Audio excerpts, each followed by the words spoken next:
Hello everyone welcome to my channel. आज हमें देखाबो साउथ स्पेशल अनियन डोसा।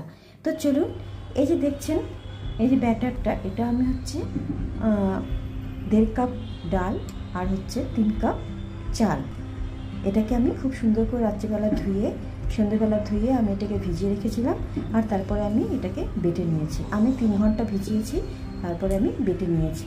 মিক্সিতে দেখুন এরকম সুন্দর করে বেটে নিতে হবে, মিহি করে, একদম কিছু মেশানোর দরকার নেই। একটু বারবার জল দিয়ে ব্যাটারটা তৈরি করবেন।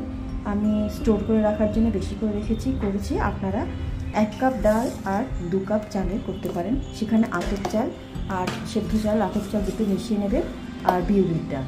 বেশ হয়ে গেল। আমি এই মিশ্রণটাকে ঢেকে রাখবো। এবার চাটনি বানাবো। নিয়েছি 2টো টমেটো, একটু ছোলা, একটু 3টে কুমড়ো রসুন, 2টো কাঁচামরিচ আর কারি পাতা। এবার তেল গরম করে আমি জিরে, রসুন, ডাল আর কাঁচা লঙ্কা দিয়ে দিলাম। এটা হালকা করে ফ্রাই করে লবণ দিলাম। এবার টমেটোগুলো দিয়ে দিলাম।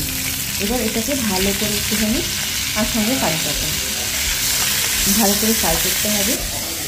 লো আছে ঢেকে যাতে ভালো করে টমেটোগুলো সেদ্ধ হয়ে যায়। এরপর আমি দিলাম অল্প একটু ধনে পাতা। এবার গ্যাসটা বন্ধ করে দিলাম। ভালো করে ফ্রাই হওয়ার পরে এবার মিক্সিতে সুন্দর করে আপনি বেটে নেবেন। ব্যাস তারপরে এটাকে তড়কা লাগাতে হবে।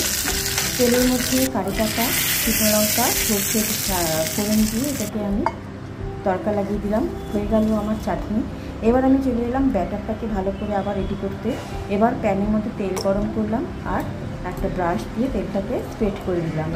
এবার একটু জল ছেড়ে দেবেন যাতে সেটা ভালো করে উঠে আসে। এবার আমি মিশ্রণটাকে তাওয়ার মধ্যে স্প্রেড করে দিলাম। একটা সুন্দর হাঁটা দিয়ে গোল করে হাঁটা তেল স্প্রেড করে দেবেন ব্যাটারটাকে।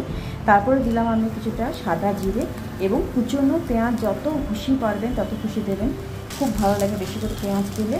আর পেঁয়াজ দেওয়ার পরে একটুখানি আবার তেল স্প্রেড করতে হবে, অয়েল স্প্রেড, হোয়াইট অয়েল অবশ্যই স্প্রেড করতে হবে এবং কটা কাঁচা লঙ্কা। ব্যাস আপনার কাজ শেষ।